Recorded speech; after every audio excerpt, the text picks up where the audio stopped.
ಎಲ್ಲರಿಗೂ ನಮಸ್ಕಾರ. ನನ್ನ ಯೂಟ್ಯೂಬ್ ಚಾನೆಲ್ಗೆ ಸ್ವಾಗತ. ಇಂದಿನ ವಿಡಿಯೋದಲ್ಲಿ ನಾನು ಸಂಚಿಯ ಹೊನ್ನಮ್ಮ ಬರೆದಂತಹ ಕುವರಿ ಆದೊಡೆ ಕುಂದೇನು ಅನ್ನುವಂತಹ ಕಾವ್ಯದ ಸಾರಾಂಶವನ್ನು ಹಾಕ್ತಾ ಇದ್ದೇನೆ ವಿದ್ಯಾರ್ಥಿಗಳೇ. ಮೊದಲಿಗೆ ನಾವು ಸಂಚಿಯ ಹೊನ್ನಮ್ಮ ಇವರ ಪರಿಚಯವನ್ನು ಮಾಡೋಣ. ಸಂಚಿಯ ಹೊನ್ನಮ್ಮ ಸುಮಾರು 12ನೇ ಶತಮಾನದ ನಂತರ ಬಂದಂತಹ ಲೇಖಕಿ. ಅವರು 1680ರಲ್ಲಿ ಮೈಸೂರು ಅರಸರಲ್ಲಿ ಶ್ರೇಷ್ಠ ದೊರೆ ಅನಿಸಿಕೊಂಡಂತಹ ಚಿಕ್ಕದೇವರಾಯನ ಬಳಿ ಸಂಚಿಯ ಕಾಯಕವನ್ನು ಮಾಡ್ತಾಯಿದ್ಲು. ಸಂಚಿಯ ಕಾಯಕ ಅಂದರೆ ಕೆಲಸ, ಸಂಚಿ ಅಂದರೆ ವೀಳ್ಯದೆಲೆಯನ್ನು ತಾಂಬೂಲವನ್ನು ಇಟ್ಟುಕೊಂಡಂತಹ ಚೀಲ. ಆ ಚೀಲದ ಒಳಗೆ ಇಟ್ಟುಕೊಂಡಂತಹ ವೀಳ್ಯದೆಲೆಯನ್ನೆಲ್ಲ ರಾಜರಿಗೆ ಕೊಡುವಂತಹ ಕೆಲಸವನ್ನು ಈಕೆ ಮಾಡ್ತಾ ಇದ್ಲಂತೆ. ಆವಾಗ ಆಳ್ತಾ ಇದ್ದಂತಹ ದೊರೆ ಚಿಕ್ಕದೇವರಾಯ ಹಾಗೂ ಆತನ ಪಟ್ಟದ ರಾಣಿ ದೇವರಾಜಮ್ಮಣ್ಣಿ. ಈಕೆಯ ಪ್ರೀತಿಗೆ ಪಾತ್ರಳಾಗಿದ್ಲು ಅನ್ನುವಂಥದ್ದು. ಹಾಗೆ ಅಂದಿನ ಕಾಲದಲ್ಲಿ ಸ್ತ್ರೀಯರನ್ನು ಶಿಕ್ಷಣದಿಂದ ದೂರ ಇರಿಸ್ತಾ ಇದ್ದರು. ಆ ಕಾಲದಲ್ಲಿಯೇ ತನ್ನ ಸ್ವಂತ ಆಸಕ್ತಿ ಮತ್ತು ಪರಿಶ್ರಮದಿಂದ ಆಸ್ಥಾನ ಪಂಡಿತರಾಗಿದ್ದಂತಹ ಆಳ ಸಿಂಗಾರಾರ್ಯನ ನೆಚ್ಚಿನ ಶಿಷ್ಯಳಾಗಿ ವಿದ್ಯೆ ಕಲಿತದ್ದು ನಿಜಕ್ಕೂ ಒಂದು ಸಂಚಿಯ ಹೊನ್ನಮ್ಮನ ಸಾಧನೆಯಾಗಿದೆ. ಅರಸನ ಅಪ್ಪಣೆ, ಅರಸಿಯ ಆಜ್ಞೆ ಹಾಗೂ ಗುರುವಿನ ಪ್ರೋತ್ಸಾಹದಿಂದ ಹೊನ್ನಮ್ಮ ಹದಿಬದೆಯ ಧರ್ಮ ಅನ್ನುವಂತಹ ಕಾವ್ಯವನ್ನು ರಚಿಸಿದ್ದಾಳೆ. ಈಕೆ ಸರಸ ಸಾಹಿತ್ಯದ ವರದೇವತೆ ಅನ್ನುವಂಥ ಒಂದು ಬಿರುದಿಗೆ ಕೂಡ ಪಾತ್ರಳಾಗಿದ್ಲು. ತನ್ನ ನಿಷ್ಠೆ, ಪ್ರಾಮಾಣಿಕತೆ ಹಾಗೂ ಸೇವಾ ತತ್ಪರತೆಗಳಿಂದ ರಾಣಿ ದೇವರಾಜಮ್ಮಣ್ಣಿಗೆ ಹೊನ್ನಮ್ಮ ಮೋಹದ ಕಂದ ಆಗಿದ್ದದ್ದು ಒಂದು ವಿಶೇಷ. ಹದಿಬದೆಯ ಧರ್ಮ ಅಂದರೆ ಸತೀ ಧರ್ಮವನ್ನು ಸಾರುವಂಥ ನೀತಿ ಪ್ರಧಾನವಾದಂಥ ಒಂದು ಪುಟ್ಟ ಕಾವ್ಯ. ಇದರಲ್ಲಿ ಒಟ್ಟಿಗೆ 9 ಸಂಧಿಗಳಿವೆ. ಸುಮಾರು 479 ಸಾಂಗತ್ಯ ಪದ್ಯಗಳಿವೆ. ಕಾವ್ಯದ ಪ್ರಾರಂಭದಲ್ಲಿ ಯದುಕುಲದ ಸಂಕ್ಷಿಪ್ತ ಚರಿತ್ರೆ ಬಂದಿದೆ. ಅನಂತರ ಕವಯಿತ್ರಿಗೆ ಸಂಬಂಧಿಸಿದಂತಹ ಸ್ವವಿವರಗಳು ನಿರೂಪಿತವಾಗಿದೆ. 2ನೆಯ ಸಂಧಿಯಿಂದ ಪಾತಿವೃತ್ಯದ ಮಹತ್ವ, ಗಂಡನ ಮನೆಯಲ್ಲಿ ಬಾಳಬೇಕಾದಂತಹ ಬಗೆ, ಪತಿಯ ಮನಸ್ಸನ್ನು ಗೆಲ್ಲುವಂತಹ ಪರಿಶ್ರಮ, ಅತ್ತೆ ಮಾವ ಮೈದುನ ವಾರಗಿತ್ಯರ ಜೊತೆ ಹೇಗೆ ನಡೆದುಕೊಳ್ಬೇಕು ಅನ್ನುವಂಥದ್ದು, ಹಾಗೆ ಹೆಣ್ಣಿನ ಸ್ಥಾನಮಾನ, ಆಕೆಗೆ ಸಿಗಬೇಕಾದಂತಹ ಗೌರವಾದರ, ಅನನ್ಯ ದಾಂಪತ್ಯದ ಸ್ವರೂಪ, ಉತ್ತಮ ಗೃಹಿಣಿಯ ಗೃಹಚರ್ಯೆ ಮೊದಲಾದ ವಿಚಾರಗಳು ಅನಾವರಣಗೊಂಡಿವೆ. ಆಕೆಯೇ ತಿಳಿಸಿರುವಂತೆ ಆತ್ಮವಲ್ಲಭನ ಚಿತ್ತವರಿತು ಸೇವೆ ಎಸಗುವ ಸತಿಯರ ವೃತ್ತ ಅನ್ನುವಂಥದ್ದು ಇಲ್ಲಿ ಬಿತ್ತರಗೊಂಡಿದೆ. ಒಂದು ಕಾಲಮಾನದ ಧಾರ್ಮಿಕ ಮತ್ತು ಸಾಮಾಜಿಕ ಪರಿಸ್ಥಿತಿಯ ಫಲವಾಗಿ ಈ ಕೃತಿ ಮೈದೋರಿದೆ. ಇಲ್ಲಿ ಸಾಧಾರಣವಾಗಿ ಇಲ್ಲಿರುವಂತಹ ಒಂದು ವಿಶೇಷವಾದಂತಹ ಅಂಶ ಏನಂದರೆ, ತವರು ಮನೆಯಲ್ಲಿ ಮಮತೆ ವಾತ್ಸಲ್ಯದಲ್ಲಿ ಬೆಳೆದಂಥ ಹೆಣ್ಣು ಇನ್ನೊಂದು ಮನೆಗೆ ಅಂದರೆ ತನ್ನ ಮದುವೆಯಾಗಿ ಗಂಡನ ಮನೆಗೆ ಹೋದಾಗ ಅಲ್ಲಿ ಇರುವಂತಹ ಕುಟುಂಬದ ಸದಸ್ಯರು ಈ ಹೆಣ್ಣು ಮಗಳನ್ನು ಯಾವ ರೀತಿ ನೋಡಿಕೊಳ್ಬೇಕು ಅನ್ನುವಂಥದ್ದು, ಸತಿಯಾಗಿ ಸೊಸೆಯಾಗಿ ಬಾಳಬೇಕಾದುದು ಸಾಮಾಜಿಕ ವ್ಯವಸ್ಥೆಯೊಂದರಿಂದ ಅಂಥ ಹೆಣ್ಣನ್ನು ಗಂಡನ ಮನೆಯವರು ಯಾವುದೇ ತೊಂದರೆ ಕೊಡಬಾರ್ದು. ಹೆಣ್ಣು ಮಕ್ಕಳಿಗೆ ಜನ್ಮ ನೀಡುವಂಥದ್ದು ಒಂದು ಹೆಮ್ಮೆಯ ವಿಚಾರ. ಬಳಗ ಬೆಳೆಯುವುದೇ ಹೆಣ್ಣಿನಿಂದ. ಒಟ್ಟು ಜೀವನದ ಜೀವಂತಿಕೆಗೆ ಕಾರಣಳಾಗಿದ್ದಾಳೆ ಈ ಹೆಣ್ಣು. ಪುರಾಣ ಜಗತ್ತಿನ ಅನೇಕ ಮಹನೀಯರು ಹೆಣ್ಣಿಂದ ಕೀರ್ತಿಗೆ ಭಾಜನರಾಗಿದ್ದಾರೆ. ಎಲ್ಲ ಮನುಷ್ಯರನ್ನು ಕೂಡ ಪೊರೆದವಳು ಹೆಣ್ಣೆ. ಹಾಗಾಗಿ ಹೆಣ್ಣು ಎನ್ನುವಂಥ ತಿರಸ್ಕಾರದಿಂದ ಕಾಣಬಾರದು. ಸತ್ಯವನ್ನು ಅಲಕ್ಷಿಸುವ ಪರಮ ಅಜ್ಞಾನ ಎಂದರೆ ಇದೇ ಆಗಿದೆ. ಯಾವುದು? ಹೆಣ್ಣನ್ನು ತಿರಸ್ಕರಿಸುವಂಥದ್ದು. ಗಂಡು ಹೆಣ್ಣು ಅನ್ನುವಂಥ ಭೇದ ಭಾವ ಮಾಡಬಾರ್ದು. ದೈಹಿಕ ರಚನೆಯಲ್ಲಿ ವ್ಯತ್ಯಾಸವಿದೆಯೇ ಹೊರತು ಇಬ್ಬರ ನಡುವೆ ಇರುವಂತಹ ಆತ್ಮಕ್ಕೆ ಭೇದವಿಲ್ಲ. ಹೆಣ್ಣು ಗಂಡನ್ನು ಸಮಾಜ ಒಂದು ಉತ್ತಮವಾದಂಥ ಪ್ರೀತಿಯಲ್ಲಿ ಬೆಳೆಸಿ ಬಾಳಿಸುವುದರಲ್ಲಿ ಒಟ್ಟು ಜೀವನದ ಸಾರ್ಥಕ್ಯವಿದೆ. ಹೆಣ್ಣಿನ ಸಹನಗುಣ ಅವಳ ಶೋಷಣೆಗೆ ಕಾರಣ ಆಗಬಾರ್ದು. ಹುಟ್ಟಿದ ಮನೆ ಮತ್ತು ಹೊಕ್ಕ ಮನೆ ಇವೆರಡೂ ಕೂಡ ಹೆಣ್ಣಿಗೆ ಏಳ್ಗೆ ದೊರೆಯುವಂಥದ್ದೇ. ಹಾಗೆ ಕುಲಹೀನನಾದರೂ ವರಹೀನನಾಗಬಾರ್ದು ಅನ್ನುವಂತಹ ಒಂದು ಗಾದೆಯಂತೆ ಯಾವಾಗಲೂ ಕೂಡ ಜವಾಬ್ದಾರಿ ಇರುವಂಥ ಯೋಗ್ಯ ವರನಿಗೆ ಹೆಣ್ಣನ್ನು ಕೊಡಬೇಕು. ಯಾವಾಗಲೂ ತವರಿನ ಏಳ್ಗೆಯನ್ನು ಬಯಸುವಂಥ ಹೆಣ್ಣು ಮಕ್ಕಳು ಇದ್ದರೆ ಅವಳಲ್ಲಿ ಎಲ್ಲರ ಬಗೆಗೂ ಹೆಣ್ಣಿನ ಬಗೆಗೆ ಒಂದು ಕಾಳಜಿ ಇರ್ತದೆ ಅನ್ನುವಂಥದ್ದು. ಈ ಹೆಣ್ಣಿನ ಹಿರಿಮೆಯನ್ನು ಈ ಕೃತಿಯಲ್ಲಿ ಸಂಚಿಯ ಹೊನ್ನಮ್ಮ ಹೇಳ್ತಾರೆ. ಹೆಣ್ಣು ಗಂಡಿನ ನಡುವಿನ ತಾರತಮ್ಯವನ್ನು ವಿರೋಧಿಸುವಂಥ ಇಲ್ಲಿನ ನಿಲುವು ಆಧುನಿಕವಾಗಿದೆ. ಹೆಣ್ಣನ್ನು ಆಕೆಯ ಸ್ತ್ರೀ ಎನ್ನುವಂತಹ ಕಾರಣಕ್ಕೆ ಬೀಳುಗಳೆಯುವುದು ಅಜ್ಞಾನಜನ್ಯ ಅವಿವೇಕ ಅನ್ನುವಂಥ ಅಭಿಪ್ರಾಯ ಇದೆ. ಇದು ಸ್ತ್ರೀ ಸಮುದಾಯಕ್ಕೆ ಒಂದು ಹೆಗ್ಗಳಿಕೆಯೂ ಕೂಡ ಆಗಿದೆ. ಇಲ್ಲಿ ನಾವು ಇರುವಂತಹ ಇಲ್ಲಿ ನೋಡುವಂತಹ ಈ ಹೆಣ್ಣಿನ ಕುರಿತಾದಂತಹ ವಿಚಾರ, ಆಕೆಯನ್ನು ಗಂಡನ ಮನೆಯಲ್ಲಿ ಗಂಡನ ಮನೆಯವರು ಯಾವ ರೀತಿ ನೋಡಬೇಕು ಅನ್ನುವಂಥದ್ದು, ಬಹಳ ಪ್ರೀತಿಯಿಂದ ನೋಡಬೇಕು ಅನ್ನುವಂಥದ್ದನ್ನು ಈ ಹದಿಬದೆಯ ಧರ್ಮದಲ್ಲಿ ನಾವೀಗ ನೋಡಬಹುದು. ಕುವರಿ ಆದೊಡೆ ಕುಂದೇನು. ಕುವರಿ ಅಂದರೆ ಹೆಣ್ಣು ಅನ್ನುವಂತಹ ಅರ್ಥ, ಹೆಣ್ಣು ಮಗಳು ಅನ್ನುವಂತಹ ಅರ್ಥವೂ ಇದೆ. ಸಂಚಿಯ ಹೊನ್ನಮ್ಮ ಬರೆದಂತಹ ಕುವರಿ ಆದೊಡೆ ಕುಂದೇನು ಅನ್ನುವಂತಹ ಈ ಕಾವ್ಯ ಭಾಗದ ಮೊದಲ ಸಾಲುಗಳನ್ನು ಗಮನಿಸಿ. ತಂದೆ ತಾಯಿಯನ್ನು ಬಿಟ್ಟು ತನ್ನ ಕೈಗೆಡೆಯಾಗಿ ಬಂದ ಸೊಸೆಯರ ಬಾಧಿಸದೆ ಅಂದಂದಿಗೆ ಉಡುಗೆ ತೊಡುಗೆ ಊಟ ಮೀಹಗಗಳಿಂದ ಸಂತಸಗೊಳಿಸುವುದು. ಅಂದರೆ ಒಬ್ಬ ಹೆಣ್ಣು ಮದುವೆಯಾಗಿ ತನ್ನ ಗಂಡನ ಮನೆಗೆ ಬಂದಾಗ ತನ್ನ ತಾಯಿ ಮನೆಯನ್ನು ತೊರೆದು ತಂದೆ ತಾಯಿಯನ್ನು ಬಿಟ್ಟು ತನ್ನ ಕೈಗೆ ಎಡೆಯಾಗಿ ಬಂದ ಸೊಸೆಯನ್ನು, ಅಂದರೆ ಈ ಪದ್ಯ ಭಾಗದಲ್ಲಿ ಅತ್ತೆ ಮಾವರಿಗೆ ಹೇಳುವಂಥದ್ದು. ಅಂದರೆ ಆಕೆ, ಈ ಹುಡುಗಿ ಅವರ ಮನೆಗೆ ಬಂದಾಗ ತಂದೆ ತಾಯಿಯನ್ನು ಬಿಟ್ಟು ಬಂದಿರ್ತಾಳೆ. ತನ್ನ ಕೈಗೆ ಎಡೆಯಾಗಿ ಬಂದ ಸೊಸೆಯನ್ನು, ತನ್ನ ಸುಪರ್ದಿಗೆ ಬಂದಂಥ, ತನ್ನ ಆಶ್ರಯಕ್ಕಾಗಿ ಬಂದಂತಹ ಈ ಸೊಸೆಯನ್ನು ಬಾಧಿಸದೆ, ಅಂದರೆ ಆಕೆಗೆ ಯಾವುದೇ ತೊಂದರೆಯನ್ನು ಉಂಟು ಮಾಡದೆ ಅಂದಂದಿಗೆ ಉಡಿಗೆ ತೊಡುಗೆ ಹಾಗೆ ಊಟ ಮೀಹಗಳಿಂದ ಸಂತಸಗೊಳಿಸುವುದು. ಅಂದರೆ ಹೆಣ್ಣೊಬ್ಬಳು ಮದುವೆಯಾಗಿ ಬಂದಾಗ ತನ್ನ ತಂದೆ ತಾಯಿಯರನ್ನು ಬಿಟ್ಟು ತನ್ನ ಸುಪರ್ದಿಗೆ ಬಂದಾಗ ಅತ್ತೆ ಮಾವಂದಿರು ಆಕೆಗೆ ಯಾವುದೇ ತೊಂದರೆಯನ್ನು ಕೊಡಬಾರ್ದು, ಆಕೆಯನ್ನು ನಿಂದಿಸಬಾರ್ದು, ನೋಯಿಸಬಾರ್ದು. ಆಯಾ ಸಮಯಕ್ಕೆ ಸರಿಯಾಗಿ ಉಡುವುದಕ್ಕೆ, ಅಂದರೆ ಅವಳು ತನ್ನ ಮನೆಯನ್ನು ತೊರೆದುಕೊಂಡು ಬಂದಿರ್ತಾಳೆ. ಅವಳ ಮನೆಯಲ್ಲಿ ಬೇರೆ ವ್ಯವಸ್ಥೆಯಲ್ಲಿ ಬೆಳೆದಿರ್ತಾಳೆ. ಇಲ್ಲಿ ಬಂದಾಗ ಆಕೆ ತನ್ನ ಕೆಲಸಗಳಲ್ಲಿ ಏನಾದರೂ ತಪ್ಪಿ ನಡೆದರೆ, ಅಂದರೆ ಅವರವರ ಇದರಲ್ಲಿ ಬೇರೆ ರೀತಿಯಲ್ಲಿ ಬೆಳೆದು ಬಂದಿರುವಾಗ ಇಲ್ಲಿ ಹೊಂದಿಕೊಳ್ಳುವುದು ಕಷ್ಟ, ಅತ್ತೆ ಮಾವರ ಮನೆಯಲ್ಲಿ ಹೊಂದಿಕೊಳ್ಳುವುದು ಕಷ್ಟ. ಹಾಗಾಗಿ ಅವಳು ಏನೋ ಮಾಡಿದ್ಲು, ಅವಳು ತಪ್ಪಿ ನಡೆದ್ಲು ಅನ್ನುವಾಗ ಅವಳ ನಿಂದಿಸುವುದಲ್ಲ, ನೋಯಿಸುವುದಲ್ಲ, ಅವಳಿಗೆ ಆಯಾ ಸಮಯಕ್ಕೆ ಸರಿಯಾಗಿ ಊಟವನ್ನು ಕೊಡಬೇಕು, ಸರಿಯಾಗಿ ಸ್ನಾನವನ್ನು ಮಾಡಲಿಕ್ಕೆ ಅವಳಿಗೆ ಸೂಚನೆಯನ್ನು ಕೊಡಬೇಕು, ಅಥವಾ ಅವಳಿಗೆ ಉಡುವುದಕ್ಕೆ ಸರಿಯಾಗಿ ಬಟ್ಟೆ ಬರೆಗಳನ್ನು ಕೊಡುವಂಥದ್ದು, ಅಥವಾ ತೊಡಲು ಆಭರಣಗಳನ್ನು ಕೊಡುವಂಥದ್ದು. ಯಾಕಂದರೆ ಅವಳ ಜವಾಬ್ದಾರಿ ಇವರ ಮೇಲಿರ್ತದೆ. ಆಕೆ ಗಂಡನ ಮನೆಗೆ ಬಂದಾಗ ಗಂಡನ ಜವಾಬ್ದಾರಿ ಮತ್ತು ಅದರ ಜೊತೆಯಲ್ಲಿ ಅತ್ತೆ ಮಾವರ, ಅಂದರೆ ಗಂಡನ ಅಪ್ಪ ಅಮ್ಮನ ಜವಾಬ್ದಾರಿಯೂ ಇರ್ತದೆ. ಅದನ್ನೇ ಇಲ್ಲಿ ಸಂಚಿಯ ಹೊನ್ನಮ್ಮ ಹೇಳುವಂಥದ್ದು. ಅಂದರೆ ಈ ರೀತಿಯಾಗಿ ಅವಳಿಗೆ ಉಡುವುದಕ್ಕೆ ಬಟ್ಟೆ ಬರೆಗಳನ್ನು, ತೊಡುವುದಕ್ಕೆ ಬೇಕಾದಂತಹ ಅವಳ ಮನಸ್ಸಿಗೆ ಇಷ್ಟ ಬಂದಂಥ ಅಂತಲ್ಲ, ಒಟ್ಟು ತನ್ನಲ್ಲಿ ಎಷ್ಟು ಕೈಗೆ ಎಟುಕುತ್ತದೋ ಅಷ್ಟರ ಒಳಗೆ ಅವಳನ್ನು ಸುಖಿಯಾಗಿ ಇಡಬೇಕು. ಅಂದರೆ ಆಭರಣಗಳನ್ನು ಕೊಡುವುದರ ಮುಖಾಂತರ ಇರ್ಬೋದು, ಬಟ್ಟೆ ಬರೆಗಳನ್ನು ಕೊಡುವುದರ ಮುಖಾಂತರ ಇರ್ಬೋದು, ಅಥವಾ ಊಟೋಪಚಾರಗಳನ್ನು ಕೂಡ. ಅಂದರೆ ಊಟ ಅನ್ನುವಂಥದ್ದು ಕೇಳಲು ಸರಿಯಾಗುವುದಿಲ್ಲ, ಬಂದಂಥ ಹೆಣ್ಣಿಗೆ ಕೇಳಲು ಸರಿಯಾಗುವುದಿಲ್ಲ. ಆಕೆಯನ್ನು ಅರ್ಥೈಸಿಕೊಂಡು ಅವಳಿಗೆ ಊಟೋಪಚಾರಗಳನ್ನು ಕೊಡಬೇಕು ಅನ್ನುವಂಥದ್ದನ್ನೇ, ಅಂದರೆ ಒಟ್ಟಾರೆಯಲ್ಲಿ ಸೊಸೆಯನ್ನು ಸಂತೋಷದಲ್ಲಿ ಇರಿಸಿಕೊಂಡು ಒಳ್ಳೆಯ ಬಾಂಧವ್ಯವನ್ನು ನೋಡಿಕೊಳ್ಬೇಕು, ಆ ಬಾಂಧವ್ಯವನ್ನು ಬೆಳೆಸಬೇಕು ಅನ್ನುವಂಥದ್ದನ್ನು ಇಲ್ಲಿ, ಅಂದರೆ ಆಕೆ ಏನು ಮಾಡ್ತಾಳೆ, ಈ ಸೊಸೆಯನ್ನು ನೋಡಿಕೊಳ್ಬೇಕಾದಂಥ ಕ್ರಮವನ್ನು ಸಂಚಿಯ ಹೊನ್ನಮ್ಮ ಹೇಳುವಂಥದ್ದು. ಆಕೆ ಮದುವೆಯಾಗಿ ಬಂದಾಗ ತನ್ನ ತಂದೆ ತಾಯಿಗಳನ್ನಿರ್ಬೋದು, ಒಡ ಹುಟ್ಟಿದವರನ್ನಿರ್ಬೋದು, ಎಲ್ಲವನ್ನು ತೊರೆದು ಬರ್ತಾಳೆ. ಅವಳು ಅತ್ತೆ ಮಾವನಿರ ಮನೆಗೆ ಬರುವಾಗ ಲಕ್ಷ್ಮಿಯ ಹಾಗೆ ಬರ್ತಾಳೆ, ಲಕ್ಷ್ಮಿಯ ಹಾಗೆ ಬದುಕುತ್ತಾಳೆ.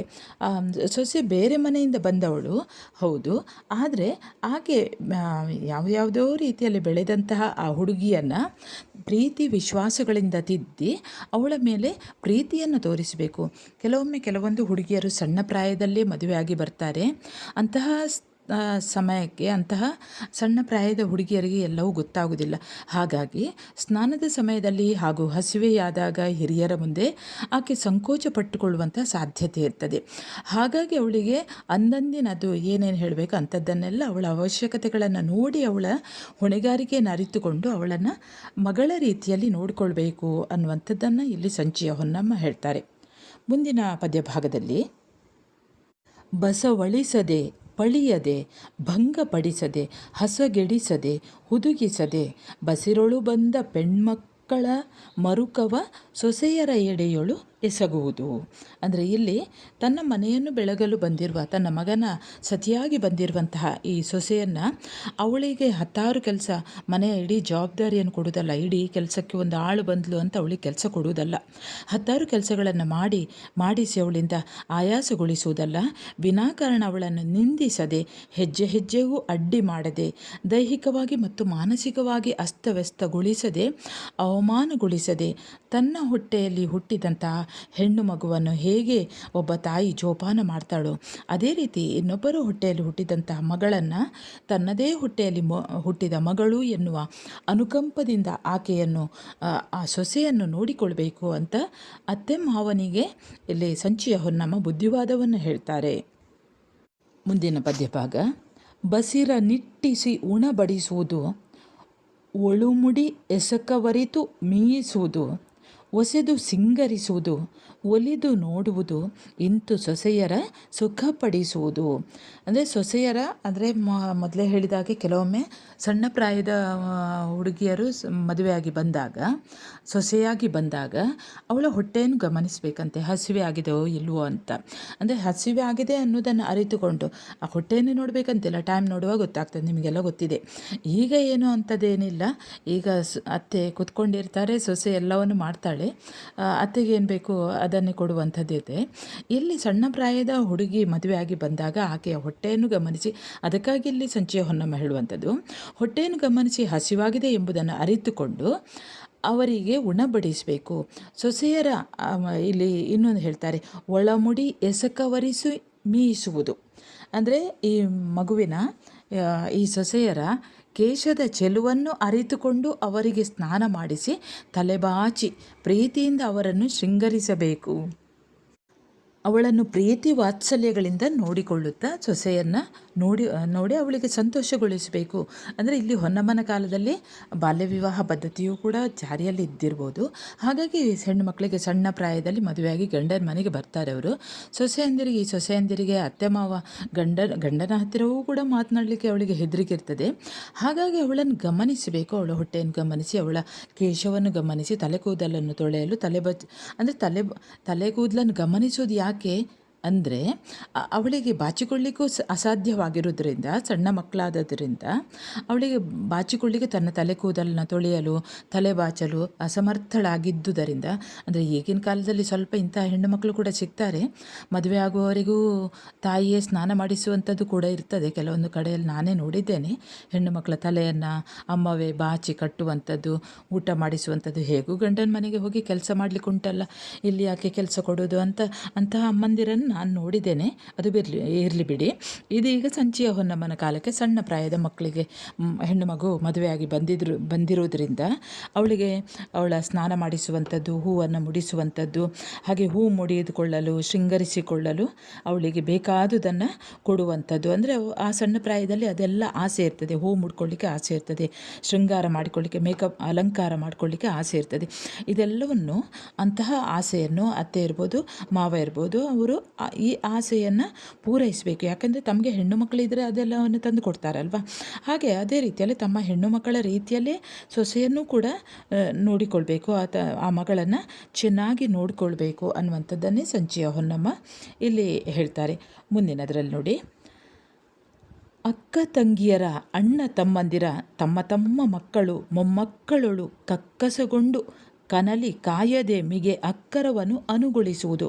ಅಂದರೆ ಮನೆಯಲ್ಲಿ ಹಿಂದೆ ಅವಿಭಕ್ತ ಕುಟುಂಬ ಇದ್ದದ್ರಿಂದ ಕೆಲವೊಂದು ಕಡೆಗಳಲ್ಲಿ ಒಂದೊಂದು ಕುಟುಂಬದಲ್ಲಿ ತುಂಬ ಸದಸ್ಯರಿರ್ತಾರೆ. ಹಾಗಾಗಿ ಮನೆಯೊಳಗೆ ವಾಸವಾಗಿರುವ ಅಕ್ಕ ತಂಗಿಯರ, ಅಣ್ಣ ತಮ್ಮಂದಿರ, ಮಕ್ಕಳು ಮೊಮ್ಮಕ್ಕಳ ನಡುವೆ ಭೇದವೆಣಿಸದೆ, ಅವರೊಂದಿಗೆ ಒರಟಾಗಿ ವರ್ತಿಸದೆ, ಕೋಪ ಮಾಡದೆ, ಜಗಳ ಮಾಡದೆ, ಹಿರಿಯರು ಅತ್ಯಂತ ಪ್ರೀತಿ ವಾತ್ಸಲ್ಯಗಳನ್ನು ತೋರಿ ಮನೆ ಮಂದಿಯನ್ನೆಲ್ಲ ಖುಷಿಪಡಿಸಬೇಕು. ಅಂದರೆ ಹಿರಿಯರು ನಡೆಸಬೇಕಾದಂತಹ ಈ ಕುಟುಂಬದಲ್ಲಿ ಹೊಂದಾಣಿಕೆ ಮಾಡಿಕೊಂಡು ಹೋಗಬೇಕು ಅನ್ನುವಂಥದ್ದು. ಸಂಸಾರವೆಂದ ಮೇಲೆ ಎಲ್ಲರೂ ಇರ್ತಾರೆ ಆ ಮನೆಯಲ್ಲಿ.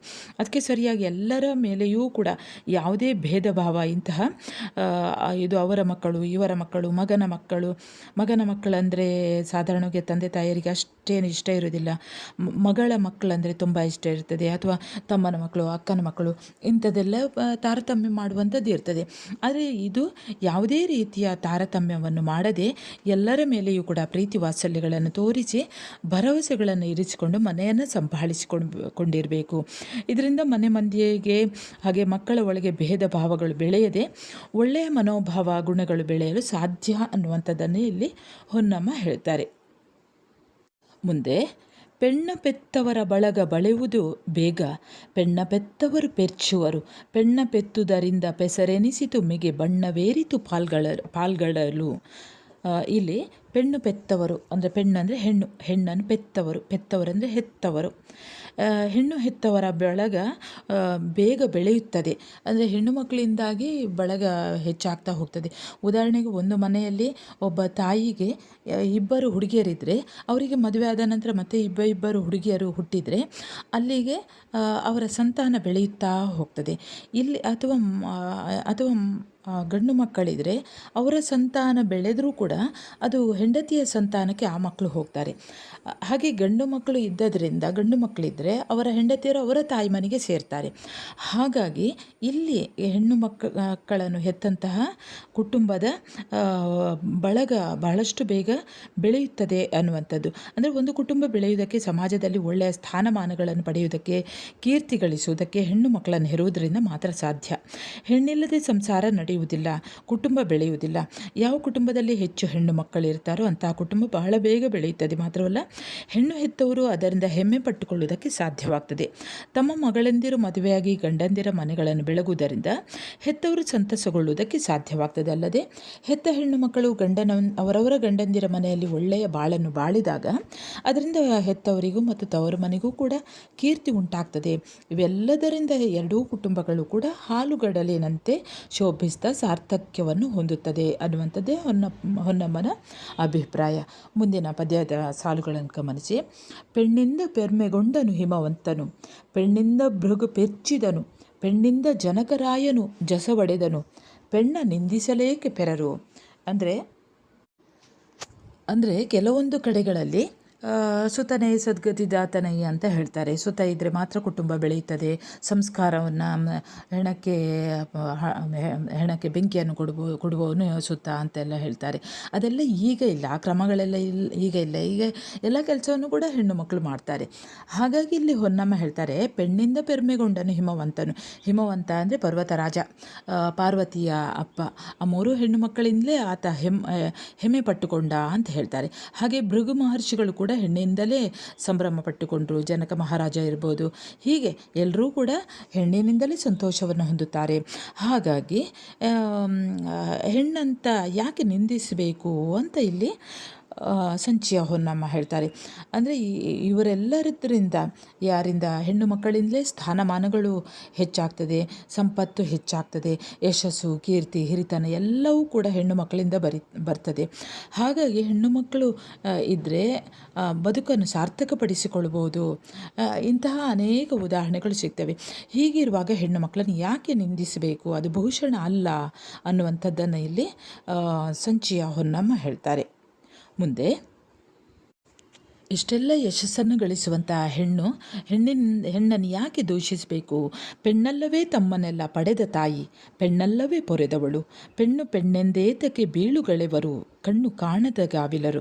ಅಂದರೆ ನಮ್ಮ ಸಮಾಜದಲ್ಲಿ ಹೆಣ್ಣನ್ನು ಹೊತ್ತವಳೇ ತಾಯಿ. ತಾಯ್ತನ ಬರುವಂಥದ್ದು ಹೆಣ್ಣಿಗೆ ಮಾತ್ರ, ಅದು ಗಂಡಿಗೆ ಬರುವುದಿಲ್ಲ. ಪೆಣ್ಣಲ್ಲವೇ ನಮ್ಮನ್ನೆಲ್ಲ ಪಡೆದ ತಾಯಿ, ಪೆಣ್ಣಲ್ಲವೇ ಪೊರೆದವಳು. ಸಾಧಾರಣವಾಗಿ ಹೆಣ್ಣು ಮಕ್ಕಳಿಗೆ ಕಾಳಜಿ, ಪ್ರೀತಿ, ವಾತ್ಸಲ್ಯ ಎಲ್ಲವೂ ಇರ್ತದೆ. ಕೆಲವೊಮ್ಮೆ ಗಂಡು ಮಕ್ಕಳಲ್ಲಿ ಇದ್ದರೂ ಕೂಡ ಹೆಚ್ಚಾಗಿ ಇರುವುದಿಲ್ಲ. ಅಂತಹ ಒಂದು ತಾಯಿ ಕಾಳಜಿ, ವಾತ್ಸಲ್ಯ ಅನ್ನುವಂಥದ್ದು ಇರುವುದಿಲ್ಲ. ಹೆಣ್ಣಿನ ನೋವನ್ನು ಹೆಣ್ಣೆ ಅರಿತುಕೊಳ್ತಾಳೆ ಅಂತ ಹೇಳ್ತಾರೆ. ಹಾಗಾಗಿ ಇಲ್ಲಿ ಹೇಳುವಂಥದ್ದು, ಪೆಣ್ಣೆ ನಮ್ಮನ್ನು ಪಡೆದಂತಹ ತಾಯಿ, ಆಕೆ ಹೆಣ್ಣಾಗಿದ್ದಾಳೆ. ನಮ್ಮನ್ನೆಲ್ಲ ಪಡೆದಂತಹ ತಾಯಿ ಪೆಣ್ಣಲ್ಲವೇ? ಪೊರೆದವಳು ಕೂಡ ಆಕೆ ಅಲ್ಲವೇ? ಕಣ್ಣು ಕಾಣದ ಗಾವಿಲರು ಅಂದರೆ ಕಣ್ಣು ಕಾಣದೇ ಇರುವಂಥ ಇಂತಹ ಮೂರ್ಖರು ಯಾಕೆ ಈ ರೀತಿ ತಾತ್ಸಾರ ಮಾಡುತ್ತಾರೆ. ಪ್ರತಿಯೊಂದು ಹಂತದಲ್ಲಿಯೂ ಕೂಡ ಹೆಣ್ಣಿನ ಜವಾಬ್ದಾರಿ ಅಧಿಕವಾಗಿರುವಾಗ ಲೋಕದ ಜನರು ಹೆಣ್ಣು ಹೆಣ್ಣು ಅಂತ ಯಾಕೆ ತಾತ್ಸಾರ ಮಾಡ್ತಾರೆ? ಯಾಕೆ ಹೆಣ್ಣನ್ನು ನಿಂದಿಸಬೇಕು? ಯಾಕೆ ಆಕೆಯನ್ನು ಹೀಯಾಳಿಸಬೇಕು? ಕೆಟ್ಟ ಮಾತುಗಳಿಂದ ಯಾಕೆ ಮಾಡಬೇಕು? ಅವರೆಲ್ಲ ಹಾಗೆ ಮಾಡುವವರೆಲ್ಲ ಕಣ್ಣು ಕಾಣದ ಬುದ್ಧಿ ಇಲ್ಲದ ಅಜ್ಞಾನಿಗಳು ಅನ್ನುವಂಥದ್ದನ್ನೇ ಇಲ್ಲಿ ಸಂಚಯ ಹೊನ್ನಮ್ಮ ಹೇಳ್ತಾರೆ. ಯಾಕೆಂದರೆ ಹೆತ್ತಂತಹ ಹೆಣ್ಣು ಹಡೆದು ಹಾಲೂಡಿಸಿ ಉಣಿಸಿ ಸಾಕುವವಳು ಹೆಣ್ಣು, ನಡೆ ಕಲಿಸುವವಳು, ನುಡಿ ಕಲಿಸುವವಳು, ತಪ್ಪಿದಾಗ ತಿದ್ದುವವಳು ಹೆಣ್ಣು, ಒಳ್ಳೆಯ ಪ್ರಜೆಗಳಾಗಿ ಮೇಲಾಗಿ ಮನುಷ್ಯರನ್ನಾಗಿ ರೂಪಿಸುವವಳೇ ಹೆಣ್ಣು. ಬದುಕಿನ ಎಲ್ಲ ಹಂತಗಳಲ್ಲಿಯೂ ಕೂಡ ಹೆಣ್ಣಿನ ಅಗತ್ಯ ಇದೆ, ಆಕೆಯ ಅವಶ್ಯಕತೆ ಇದೆ ಹಾಗೂ ಅನಿವಾರ್ಯತೆ ತುಂಬಿರುವಾಗ ಇವೆಲ್ಲವನ್ನು ಅರ್ಥ ಮಾಡಿಕೊಳ್ಳದೆ ಹೆಣ್ಣೊಂದು ತುಚ್ಛವಾಗಿ ಕಾಣುವುದಲ್ಲ, ಹೀಗಳೆಯುವುದಲ್ಲ, ಹೆಣ್ಣನ್ನು ಕೆಟ್ಟದಾಗಿ ನಡೆಸಿಕೊಳ್ಳುವುದಲ್ಲ, ಅವಳು ನೋಯುವ ಹಾಗೆ ಮಾಡುವುದಲ್ಲ, ನಿಂದೆ ಮಾಡಬಾರ್ದು, ಆಕೆಗೆ ಅವಮಾನ ಮಾಡಬಾರ್ದು. ಇಂಥದ್ದನ್ನು ಯಾರು ಮಾಡ್ತಾರೆ ಅವರೆಲ್ಲ ಅಜ್ಞಾನಿಗಳು ಎಂದು ಸಂಚಯ ಹೊನ್ನಮ್ಮ ಹೇಳ್ತಾರೆ. ಮುಂದಿನ ಭಾಗದಲ್ಲಿ ನೋಡಿ, ಕುವರನಾದೊಡೆ ಬಂದ ಗುಣವೇನದರಿಂದ ಕುವರಿಯಾದೊಡೆ ಕುಂದೇನು, ಇವರೀರ್ವರೊಳ್ಳು ಏಳ್ಗೆ ಒಡೆದವರಿಂದ ಸವನಿಪುದು ಇಹಪರ ಸೌಖ್ಯ. ಅಂದರೆ ಕುವರನ್ ಆದೊಡೆ, ಮಗನು ಹುಟ್ಟಿದರೆ, ಕುವರ ಮಗ, ಗಂಡು ಮಗನು ಹುಟ್ಟಿದ್ದರಿಂದ ಹೆತ್ತವರಿಗೆ ಸಿಕ್ಕಿರುವ ವಿಶೇಷ ಬೆಲೆಯಾದರೂ ಏನು? ಮಗಳು ಹುಟ್ಟಿದ್ರಿಂದ ಹೆತ್ತವರಿಗೆ ಉಂಟಾದ ಕಷ್ಟ ನಷ್ಟಗಳಾದರೂ ಏನು? ಗಂಡಾಗಲಿ ಹೆಣ್ಣಾಗಲಿ ಇಬ್ಬರನ್ನೂ ಕೂಡ ಸಮಾನವಾಗಿ ಪರಿಭಾವಿಸಬೇಕು, ಸಾಕಿ ಸಲಹಬೇಕು. ಹೆತ್ತವರಿಗೆ ಬದುಕಿರುವಾಗಲೂ ಇಹದಲ್ಲೂ ಸತ್ತ ಮೇಲೂ ಕೂಡ ಸುಖ ಸಂತೋಷಗಳು ಲಭಿಸ್ತವೆ. ಲೋಕದಲ್ಲಿ ಹೆತ್ತವರು ಮಕ್ಕಳೊಳಗೆ ಯಾವುದೇ ತಾರತಮ್ಯವನ್ನು ಮಾಡಬಾರದು ಅನ್ನುವಂಥದ್ದನ್ನು ಸಂಚಯ ಹೊನ್ನಮ್ಮ ಹೇಳ್ತಾರೆ. ಮಗನನ್ನು ಪಡೆದುದರಿಂದ ಹೆತ್ತವರಿಗೆ ಯಾವ ಲಾಭ, ಯಾವ ಹೆಚ್ಚುಗಾರಿಕೆ ಅಥವಾ ಯಾವ ಕೀರ್ತಿಗಳು ಬಂದಿವೆ? ಅಥವಾ ಹೆಣ್ಣನ್ನು ಹಡೆದುದರಿಂದ ಹೆತ್ತವರಿಗೆ ಒದಗಿರುವ ನಷ್ಟವೇನು? ಅಥವಾ ಹೆಣ್ಣು ಮಕ್ಕಳಿಂದ ಉಂಟಾದ ಸಮಸ್ಯೆಗಳೇನು? ಗಂಡಾಗಲಿ ಹೆಣ್ಣಾಗಲಿ ಇಬ್ಬರೂ ಕೂಡ ಈಗಿನ ಕಾಲದಲ್ಲಿ ಕೆಲಸಕ್ಕೆ ಹೋಗ್ತಾರೆ. ಹೆಣ್ಣಿಗಿಂತಲೂ ಹೆಚ್ಚೇ ಸಂಬಳವನ್ನು ಈಗಿನ ಹೆಣ್ಣು ಮಕ್ಕಳು ತರ್ತಾರೆ. ಅವರಿಗೆ ವಿಶೇಷವಾದ ಸ್ಥಾನಮಾನ ಇದೆ. ಹಾಗಾಗಿ ಯಾವುದೇ ವಿಶ್ವಾಸವನ್ನು ಮಾಡಬಾರದು. ಮಾಡಿದವರು ಕಣ್ಣು ಕಾಣದ ಗಾವಿಲರಾಗ್ತಾರೆ, ಅವರು ಅಜ್ಞಾನಿಗಳಾಗ್ತಾರೆ ಅನ್ನೋದನ್ನೇ ಹೇಳ್ತಾರೆ. ಮುಂದಿನ ಭಾಗದಲ್ಲಿ, ಕುಲಪುತ್ರನ್ ಓದಿ ತಿಳಿದು ನಡೆದದ್ದಲ್ಲದೆ ಕುಲವನ್ನು ಉದ್ಧರಿಸಲ್ ಅರಿಯನ್, ಕುಲಪುತ್ರಿಯವಳ್ ಕುವರನಿಗೆ ಇತ್ತ ಮಾತ್ರಕ್ಕೆ ಕುಲಕೋಟಿಯನ್ನು ಉದ್ಧರಿಪಳ್. ಅಂದರೆ ಕುಲಪುತ್ರನಾದವನು ಸಕಲ ಶಾಸ್ತ್ರಗಳನ್ನು ಓದಿ ಅವನು ಯಾವುದೇ ಮೇಧಾವಿ ಅಥವಾ ಜ್ಞಾನಿ ಎನಿಸಿಕೊಳ್ಳಬಲ್ಲ. ಆದರೆ ಆತನಿಗೆ ಯಾವುದೇ ಕುಲವನ್ನು ಉದ್ಧರಿಸಲು ತಿಳಿಯುವುದಿಲ್ಲ. ಅಂದರೆ ಕುಟುಂಬವನ್ನು ಹೇಗೆ ನಡೆಸಬೇಕು ಅನ್ನುವುದು ಆತನಿಗೆ ಗೊತ್ತಾಗುವುದಿಲ್ಲ. ಹಾಗಾಗಿ ಪುತ್ರಿಯಾದವಳನ್ನು ಒಬ್ಬ ಒಳ್ಳೆಯ ಗುಣವಂತ ಕುವರನಿಗೆ ಮದುವೆ ಮಾಡಿಕೊಟ್ಟರೆ ಆಕೆ ತನ್ನ ಗಂಡನ ಮನೆಯನ್ನು ಮಾತ್ರವಲ್ಲದೆ ತನ್ನ ತವರು ಮನೆಯನ್ನೂ ಕೂಡ ಉದ್ಧರಿಸುತ್ತಾಳೆ. ಅಂದರೆ ಗಂಡು ವಂಶೋದ್ಧಾರಕ, ಹೆತ್ತವರನ್ನು ನೋಡಿಕೊಳ್ಳುವವನು, ಮೋಕ್ಷಕ್ಕೆ ಕಾರಣನಾಗುವವನು ಎಂಬ ಮನೋಭಾವ ಬಹುತೇಕರಲ್ಲಿ ಮನೆ ಮಾಡಿಕೊಂಡಿದೆ. ಹಾಗಾಗಿ ಅವರು ಗಂಡು ಮಕ್ಕಳಿಗೆ ಹೆಚ್ಚು ಪ್ರಾಶಸ್ತ್ಯವನ್ನು ಕೊಡ್ತಾರೆ, ಹೆಣ್ಣು ಮಕ್ಕಳನ್ನು ತಿರಸ್ಕಾರದಿಂದ ನೋಡ್ತಾರೆ. ಮಗನಾದವನು ಸಕಲ ಶಾಸ್ತ್ರಗಳನ್ನು ಓದಿ ಜ್ಞಾನಿ ಎನಿಸಿಕೊಳ್ಳಬಲ್ಲ, ಆದರೆ ಅವನಿಗೆ ಕುಟುಂಬವನ್ನು ನಡೆಸಿಕೊಳ್ಳುವುದು ಹೇಗೆ, ಸಂಪತ್ತನ್ನು ಸಂಪಾದನೆ ಮಾಡ್ತಾನೆ, ಆದರೆ ಅದನ್ನು ಹೇಗೆ ಇಟ್ಟುಕೊಳ್ಬೇಕು ಅನ್ನೋದು ಅವನಿಗೆ ಗೊತ್ತಿರುವುದಿಲ್ಲ. ಅಂತಹ ಸೌಭಾಗ್ಯ ಏನಿದ್ರೂ ಕೂಡ ಹೆಣ್ಣಿಗೆ ಮಾತ್ರ. ಕುಲಪುತ್ರಿಯೊಬ್ಬಳು ಒಳ್ಳೆಯ ಹುಡುಗನನ್ನು ಮದುವೆಯಾಗಿ ಗಂಡನ ಮನೆಗೂ ತನ್ನ ಮನೆಗೂ ಕೂಡ ಆಕೆ ಕೀರ್ತಿಯನ್ನು ತರುತ್ತಾಳೆ. ಅವಳಿಗೆ ವಿದ್ಯಾಬುದ್ಧಿಗಳನ್ನು ನೀಡಿ ವಂಶದ ಉದ್ಧಾರಕ್ಕೆ ಕಾರಣಳಾಗುವವಳು ಅವಳೇ ಹೆಣ್ಣು ಮಗು ಎನ್ನುವುದನ್ನು ಇಲ್ಲಿ ಹೊನ್ನಮ್ಮ ಹೇಳ್ತಾರೆ. ಮುಂದೆ, ಪುಟ್ಟಿದ ಮನೆಯೊಳು ಪೋರಿ ಪುರುಳು ಕೊಂಬ ದಿಟ್ಟ ಗಂಡುಗಳ ಅಂತಿರಲಿ, ಕೊಟ್ಟುದರಿಂದ ತಣಿವ ಕುವರಿಗೆ ಕೋವಿದರು ಮನಮುಟ್ಟಿ ಕೊಡುವುದು. ಅಂದರೆ ಹುಟ್ಟಿದ ಮನೆಯಲ್ಲಿ ಪೋರಿ ಪುರುಳು ಅಂದರೆ ಜಗಳವಾಡುವುದು. ಹುಟ್ಟಿದ ಮನೆಯಲ್ಲಿ ಜಗಳವಾಡಿ ಅಥವಾ ಹೋರಾಟ ಮಾಡಿ ತಮಗೆ ಸಿಕ್ಕಬೇಕಾಗಿರುವಂತಹ ಆಸ್ತಿ ಸಂಪತ್ತನ್ನು ವಶಪಡಿಸಿಕೊಳ್ಳುವ ಮನೋಭಾವದ ಗಂಡು ಮಕ್ಕಳು ಹಾಗಿರಲಿ. ಹೆತ್ತವರು ಕೊಟ್ಟಿದ್ದನ್ನು ಮನಸಾ ಸ್ವೀಕರಿಸಿ ಅದರಿಂದ ತೃಪ್ತಿಯನ್ನು ಹೊಂದಿ ಪಾಲನ ವಿಚಾರದಲ್ಲಿ ಹೊಂದಾಣಿಕೆ ಮಾಡಿಕೊಂಡು ಬದುಕುವಂತಹ ಹೆಣ್ಣು ಮಕ್ಕಳಿಗೆ ಹಿರಿಯರು ಮನಮೆಚ್ಚು ಉಡುಗೊರೆಗಳನ್ನು ಕೊಡಬೇಕು. ಅಂದರೆ ಗಂಡು ಮತ್ತು ಹೆಣ್ಣು ಮಕ್ಕಳ ಮನೋಭಾವದಲ್ಲಿ ಸೂಕ್ಷ್ಮ ವ್ಯತ್ಯಾಸವನ್ನು ಹೇಳ್ತಾರೆ ಇಲ್ಲಿ. ಮಕ್ಕಳು ಬೆಳೆದಂತೆ ಅವರ ಮನಸ್ಸಿನಲ್ಲಿ ಯಾವಾಗಲೂ ಸ್ವಾರ್ಥ ಮನೆ ಮಾಡಿಕೊಳ್ತದೆ. ಆಸ್ತಿಗಾಗಿ, ಹಣಕ್ಕಾಗಿ, ವಸ್ತು ಒಡವೆಗಳಿಗಾಗಿ ಜಗಳ, ಹೊಡೆದಾಟ, ಬಡಿದಾಟ ಮೊದಲಾದವುಗಳನ್ನು ಮಾಡುತ್ತಾ ಹೋಗ್ತಾರೆ. ಗಂಡು ಮಕ್ಕಳು ಹೆತ್ತವರೊಂದಿಗೆ ಹೋರಾಡಿ, ಜಗಳವಾಡಿಕೊಂಡು, ಬಡಿದಾಟ ಮೊದಲಾದ ರೀತಿಯಲ್ಲಿ ಹೋರಾಟ ಮಾಡ್ತಾರೆ. ತಮಗೆ ಬರಬೇಕಾದಂತಹ ಆಸ್ತಿಯನ್ನು ಏನಾದರೂ ಮಾಡಿ ಅವರು ಲಪಟಾಯಿಸ್ತಾರೆ. ಅಂತಹ ಸಂದರ್ಭಗಳಲ್ಲಿ ಅವರಿಗೆ ಹೆತ್ತವರ ಮನಸ್ಥಿತಿ, ಒಡ ಹುಟ್ಟಿದವರ ಮನಸ್ಥಿತಿ ಯಾವುದೂ ಅರ್ಥವಾಗುವುದಿಲ್ಲ. ಆದರೆ ಹೆಣ್ಣು ಮಕ್ಕಳು ಹಾಗಲ್ಲ. ತವರು ಮನೆಯಲ್ಲಿರುವಂಥ ಆಸ್ತಿ ಪಾಸ್ತಿಯ ಬಗ್ಗೆ ಆಗಲಿ, ಹಣ, ಚಿನ್ನ ಮೊದಲಾದವುಗಳ ಬಗ್ಗೆ ಆಗಲಿ ಹೆತ್ತವರೊಂದಿಗೆ ಅವರು ಜಗಳ ಮಾಡುವುದಿಲ್ಲ. ಹೆತ್ತವರು ಕೊಟ್ಟದ್ದನ್ನು ಅವರು ಮನಸ್ಸು ಪೂರ್ವಕವಾಗಿ ಅವರು ಸ್ವೀಕರಿಸ್ತಾರೆ ಅನ್ನುವಂಥದ್ದು. ಅಂದರೆ ಅವರಿಗೆ ಹೆತ್ತವರ ಮನಸ್ಥಿತಿ, ಅವರ ಸ್ಥಿತಿ, ಆರ್ಥಿಕ ಸ್ಥಿತಿಗಳು ಅವರಿಗೆ ಗೊತ್ತಿರ್ತದೆ.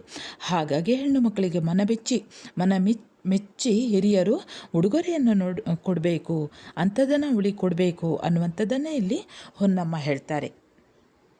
ಎನ್ನ ಪೆತ್ತವರ್ ಇವರ್ ಈ ಮನೆಯ ಒಡವೆಗಳ್ ಎನ್ನವೆಂದು ಎರವಿಲ್ಲದೆ ಇರ್ಪ ಕನ್ನೆಯನ್ ಅನ್ಯರಿಗೆ ಈವನ್ಯ ವರಂ ಉರೆ ಮಮತೆಯೊಳ್ ಮನ್ನಿಸುವುದು. ಅಂದರೆ ಇವರು ನನ್ನ ಹೆತ್ತವರು, ಈ ಮನೆಯ ಅಂದರೆ ತವರ ಮನೆಯ ಈ ಒಡವೆಗಳು ನನ್ನವು, ಎಂದೋ ನನಗೆ ಸಲ್ಲತಕ್ಕವು ಎಂದು ಭಾವಿಸದೆ, ಅಂದರೆ ಇಲ್ಲಿ ಹೆಣ್ಣು ಮಕ್ಕಳಿಗೆ ಹೇಳುವಂಥದ್ದು, ಯಾವುದನ್ನು ಬೇಡದೆ ಅಥವಾ ಯಾಚಿಸದೆ ತವರು ಮನೆಯಲ್ಲಿ ಇದ್ದಂತಹ ಎಲ್ಲ ಹಣ ಒಡವೆಗಳನ್ನು ಮದುವೆಯಾಗಿ ಹೋಗುವಾಗ ಇಟ್ಕೊಂಡು ಹೋಗುವುದಲ್ಲ. ಯಾಚಿಸದೆ ತವರು ಮನೆಯಲ್ಲಿ ಬೆಳೆಯುತ್ತಿರುವಂಥ ಹೆಣ್ಣನ್ನು ಮದುವೆ ಮಾಡಿ ಅನ್ಯರಿಗೆ ಕೊಡುವಲ್ಲಿಯವರೆಗೆ ಹೆತ್ತವರು, ಹಿರಿಯರು ಅಂದರೆ ತಂದೆ ತಾಯಿಯರು ಈ ಮಗುವನ್ನು, ಹೆಣ್ಣು ಮಗುವನ್ನು ಮಮತೆಯಿಂದ ಗೌರವಿಸಬೇಕು ಅನ್ನೋದನ್ನು. ಅಂದರೆ ಹೆಣ್ಣು ಮಕ್ಕಳ ತಂದೆ ತಾಯಿಯರಿಗೂ ಬುದ್ಧಿ ಮಾತನ್ನು ಸಂಚಿಯ ಹೊನ್ನಮ್ಮ ಹೇಳ್ತಾರೆ. ಅಂದರೆ ಗಂಡು ಮಕ್ಕಳಿಗೆ ಮನೆಯ ಮೇಲಾಗಲಿ, ಹೆತ್ತವರ ಮೇಲಾಗಲಿ ಅಂತಹ ಮೋಹ ಮಮಕಾರ ಉಂಟಾಗುವುದಿಲ್ಲ. ಆದರೆ ಹೆಣ್ಣು ಮಕ್ಕಳು ಮಾತ್ರ ತವರ ಮನೆಯಲ್ಲಿ ತಾವು ಹೆಚ್ಚು ಕಾಲ ಇರುವುದಕ್ಕೆ ಆಗುವುದಿಲ್ಲ. ಯಾಕೆಂದರೆ ಆಕೆಯನ್ನು ಮದುವೆ ಮಾಡಿಕೊಡಬೇಕು. ಹಾಗಾಗಿ ಆಕೆ ತನ್ನ ತಾಯಿ ಮನೆಯಲ್ಲಿರುವಂತಹ ಎಲ್ಲವನ್ನು ತನ್ನದು ಅಲ್ಲ ಅನ್ನುವಂತಹ ರೀತಿಯಲ್ಲಿ ಆಕೆ ಇರಬೇಕು. ಇಂತಹ ಹೆಣ್ಣು ಮಕ್ಕಳನ್ನು ಹೆತ್ತವರು ಮನೆಯ ಹಿರಿಯರು ಮದುವೆ ಮಾಡಿಕೊಡುವಲ್ಲಿಯವರೆಗೆ ಅವರ ಆಸೆಗಳನ್ನು, ಆಕೆ ತವರು ಮನೆಯಲ್ಲಿ ಇರುವವರೆಗೆ ಆಕೆಯ ಆಸೆಗಳನ್ನು ಪೂರೈಸಬೇಕು. ಅವರ ಮನಸ್ಸನ್ನು ಸಂತೋಷಪಡಿಸ್ತಾ ಅವರನ್ನು ಮಮತೆಯಿಂದ, ಪ್ರೀತಿಯಿಂದ ಚೆನ್ನಾಗಿ ಗೌರವಿಸಬೇಕು. ಅಂದರೆ ಈ ಹೆಣ್ಣು ಮಕ್ಕಳ ಹೆತ್ತವರಿಗೆ ಕಿವಿ ಮಾತನ್ನು ಕೂಡ ಹೇಳ್ತಾರೆ. ಮುಂದೆ ಹೇಳ್ತಾರೆ, ಅರಿತು ನಿಟ್ಟಿಸೆ ಗಂಡು ಮಕ್ಕಳಿಂದ ಅತಿಶಯದ ಎರಕದೊಳ್ಳು ಎಸೆಯುವ ಪೆಣ್ಗಳನ್ನು ಪೊರನೋಟದಿಂದ ನೋಡದೆ ಪೋಲ್ ಎನಿಸದೆ ಮರುಕ ಬೆರೆಸಿ ಮನ್ನಿಪುದು. ಅಂದರೆ ನಿಜವಾಗಿಯೂ ಆಲೋಚನೆ ಮಾಡಿ ನೋಡುವಾಗ ಗಂಡು ಮಕ್ಕಳಿಗಿಂತಲೂ ಹೆಣ್ಣು ಮಕ್ಕಳು ಅತಿಶಯವಾದ ಪ್ರೀತಿಯಿಂದ ಶೋಭಿಸ್ತಾರೆ. ಅಂತಹ ಹೆಣ್ಣು ಮಕ್ಕಳನ್ನು ಹೊರನೋಟದಿಂದ, ತಾತ್ಸಾರದಿಂದ ನೋಡದೆ ಅವರ ಜನ್ಮವೇ ವ್ಯರ್ಥ ಎಂದು ಭಾವಿಸದೆ ಅವರನ್ನು ಗೌರವದಿಂದ ನೋಡಿಕೊಳ್ಳಬೇಕು, ಗೌರವದಿಂದ ಅವರನ್ನು ಕಾಣಬೇಕು. ಈ ಭಾಗದಲ್ಲಿಯೂ ಕೂಡ ಹೆಣ್ಣು ಮಕ್ಕಳನ್ನು ನೋಡಬೇಕಾದಂತಹ ಕ್ರಮವನ್ನು ಮತ್ತು ಅದರ ಅವಶ್ಯಕತೆಯನ್ನು ಹೊನ್ನಮ್ಮ ಈ ಪದ್ಯ ಭಾಗದಲ್ಲಿ ಹೇಳ್ತಾರೆ. ಮನೆಯಲ್ಲಿ ಬೆಳೀತಿರುವಂತಹ ಗಂಡು ಮಕ್ಕಳು ಹಾಗೂ ಹೆಣ್ಣು ಮಕ್ಕಳನ್ನು ಅವರ ಗುಣನಡತೆ, ಮಾತುಗಾರಿಕೆ, ಹೆತ್ತವರೊಂದಿಗೆ ಅಥವಾ ಹಿರಿಯರೊಂದಿಗಿನ ಸಂಬಂಧಗಳನ್ನು ಸೂಕ್ಷ್ಮವಾಗಿ ಪರಿಶೀಲಿಸಿದಾಗ ಗಂಡು ಮಕ್ಕಳಿಗಿಂತ ಹೆಣ್ಣು ಮಕ್ಕಳೇ ಪ್ರೀತಿಸ್ತಾರೆ, ಪ್ರೀತಿಯಿಂದ ನೋಡ್ಕೊಳ್ತಾರೆ. ಹೆಣ್ಣು ಮಕ್ಕಳು ಮನೆ ಮಂದಿಯೊಂದಿಗೆ ಉತ್ತಮ ಬಾಂಧವ್ಯವನ್ನು ಹೊಂದಿ ಮನೆಯ ಶೋಭೆಗೆ ಕಾರಣರಾಗ್ತಾರೆ. ಅಂತಹ ಹೆಣ್ಣು ಮಕ್ಕಳನ್ನು ಮೇಲಿಂದ ಮೇಲೆ ತುಚ್ಛ ನೋಡಬಾರ್ದು. ಅವರಿಗೆ ಗೌರವವನ್ನು ಕೊಡಬೇಕು. ಗಂಡು ಮಕ್ಕಳಿಗಿಂತ ಹೆಚ್ಚು ಗೌರವವನ್ನು, ಪ್ರೀತಿ, ವಾತ್ಸಲ್ಯವನ್ನು ಆ ಹೆಣ್ಣು ಮಕ್ಕಳಿಗೆ ಕೊಡಬೇಕು ಅನ್ನೋದನ್ನು ಸಂಚಿಯ ಹೊನ್ನಮ್ಮ ಹೇಳ್ತಾರೆ. ಇನ್ನು ಮುಂದಿನ ಸಾಲುಗಳಲ್ಲಿ ಸುಗಣನ್ ಆವನ್ ಸುಚರಿತ್ರನ್ ಆವನ್ ಕಣ್ಗೆ ಸೊಗಸುವ ಸೊಬಗನ್ ಆವನ್ ಎಂದು ಬಗೆದು ಭಾವಿಸಿ ವಂಶದೊಳ್ಳು ಒಗೆದ ಕುವರನಿಗೆ ಒಲಿದು ಪೆಣ್ಣನ್ನು ಈವುದು. ಅಂದರೆ ಒಂದು ಹೆಣ್ಣು ಮಗಳನ್ನು ಮದುವೆ ಮಾಡಿಕೊಡುವಾಗ ಒಳ್ಳೆಯ ಗುಣವಂತನನ್ನು, ಒಳ್ಳೆಯ ಗುಣನಡತೆಯುಳ್ಳವನನ್ನು, ನೋಡುವುದಕ್ಕೆ ಅತ್ಯಂತ ಸುಂದರವಾದವನನ್ನು, ಒಳ್ಳೆಯ ವಂಶದಲ್ಲಿ ಹುಟ್ಟಿರುವಂಥ ಒಳ್ಳೆಯ ಹುಡುಗನಿಗೆ ಮನತುಂಬಿ ಮದುವೆ ಮಾಡಿಕೊಡಬೇಕು. ಅಂದರೆ ಹಣ ಉಂಟು ಅಂತ, ವಿದ್ಯೆ ಉಂಟು ಅಂತ ಬರೇ ಎರಡನ್ನು ನೋಡಿ ಕೊಡುವುದಲ್ಲ, ಅವರ ಮನೆಯವರನ್ನು ನೋಡಿ, ಅವನ ಕುಟುಂಬವನ್ನು ನೋಡಿ ಮದುವೆ ಮಾಡಿಕೊಡಬೇಕು ಅನ್ನೋದನ್ನು, ಅಂದರೆ ಮದುವೆ ಮಾಡಿಕೊಡುವಾಗ ನೋಡಬೇಕಾದಂತಹ ವಿಷಯಗಳನ್ನು ಸಂಚಿಯ ಹೊನ್ನಮ್ಮ ಹೇಳ್ತಾರೆ. ಹೆಣ್ಣು ಮಗಳನ್ನು ಹೆತ್ತು ಸಾಕುವುದು ಮಾತ್ರವಲ್ಲ, ಅವರು ಪ್ರಾಯಕ್ಕೆ ಬಂದಾಗ ಒಂದು ಒಳ್ಳೆಯ ಗುಣನಡತೆಯ ಹುಡುಗನಿಗೆ ಮದುವೆ ಮಾಡಿಕೊಡಬೇಕು. ಅದು ಹೆತ್ತವರ ಕರ್ತವ್ಯ. ಹುಡುಗ ಒಳ್ಳೆಯ ಗುಣವಂತನು, ಒಳ್ಳೆಯ ನಡತೆಯುಳ್ಳವನು, ಚೆಲುವನೂ ಆಗಿರಬೇಕು. ಮೇಲಾಗಿ ಒಳ್ಳೆಯ ವಂಶದಲ್ಲಿ ಹುಟ್ಟಿರಬೇಕು. ಅವನು ಒಳ್ಳೆಯ ಗುಣವಿಲ್ಲದ, ಒಳ್ಳೆಯ ನಡತೆ ಇಲ್ಲದ, ಸುಂದರವಾದ ರೂಪವಿಲ್ಲದ ಹುಡುಗನಿಗೆ ಮದುವೆ ಮಾಡಿಕೊಡುವುದು ಹುಡುಗಿಯ ಭವಿಷ್ಯದ ದೃಷ್ಟಿಯಿಂದ ಹಾಗೂ ಆಕೆಯ ಬದುಕಿನ ಸುಖ ಸಂತೋಷಗಳ ದೃಷ್ಟಿಯಿಂದ ಹಿತವಲ್ಲ ಎನ್ನುವುದೇ ಇಲ್ಲಿ ಹೊನ್ನಮ್ಮನ ಅಭಿಪ್ರಾಯ. ಮುಂದೆ ಅಲೆಗೈಯದ ಅವಮತಿ ಎಸಗದ, ವೈರವ ಬಲಿಸದ, ಬರಿದೇ ಪಳಿಯದ, ಕೊಲೆ ಬೈಗಳಿಂದ ಕೋಟಲೆಗೊಳಿಸದ ಸತ್ಕುಲಕ್ಕೆ ಕುವರಿಯನ್ನು ಈವುದು. ಅಂದರೆ ಹೆಣ್ಣು ಮಕ್ಕಳು ದೊಡ್ಡದಾದ ನಂತರ ಅವರನ್ನು ಮದುವೆ ಮಾಡಬೇಕು. ಮದುವೆ ಮಾಡಿಕೊಡುವಂಥದ್ದು ಹೆತ್ತವರ ಅಥವಾ ಅವಳನ್ನು ಯಾರು ಪೋಷಿಸ್ತಾರೋ ಅವರ ಜವಾಬ್ದಾರಿ. ಒಟ್ಟಾರೆ ಮದುವೆ ಮಾಡಿಕೊಡುವುದಲ್ಲ, ಅವಳನ್ನು ಒಂದು ಮದುವೆ ಆದರೆ ಸಾಕು ಅಂತ ಕೈ ತೊಳ್ಕೊಳ್ಳೋದಲ್ಲ. ಅವಳನ್ನು ಹೇಗೆ ಕೊಡಬೇಕು, ಯಾವ ಮನೆಗೆ ಕೊಡಬೇಕು, ಎಂತಹ ಹುಡುಗನಿಗೆ ಕೊಡಬೇಕಂದ್ರೆ ಹಿಂಸೆಗೆ ಒಳಪಡಿಸದ, ಅವಮಾನಿಸದ, ವೈರತ್ವವನ್ನು ಬೆಳೆಸದ, ವಿನಾಕಾರಣ ನಿಂದಿಸದ, ಕೊಲೆ ಬೈಗುಳಗಳಿಂದ ತೊಂದರೆಗೆ ಒಳಪಡಿಸದ ಒಳ್ಳೆಯ ಕುಲಕ್ಕೆ ಹೆಣ್ಣು ಮಗಳನ್ನು ಮದುವೆ ಮಾಡಿಕೊಡಬೇಕು. ಅಂದರೆ ಹೆಣ್ಣು ಮಗುವನ್ನು ಮದುವೆ ಮಾಡಿಕೊಡುವಾಗ ಒಟ್ಟಾರೆ ನೋಡಿಕೊಡುವುದಲ್ಲ, ಆತನ ಗುಣನಡತೆನ, ಆತನ ಕುಟುಂಬದ ಹಿನ್ನೆಲೆಯನ್ನು ನೋಡಬೇಕು, ಅಕ್ಕಪಕ್ಕದವರಲ್ಲಿ ವಿಚಾರಿಸಬೇಕು, ಅವಸರ ಮಾಡಿಕೊಡುವುದಲ್ಲ.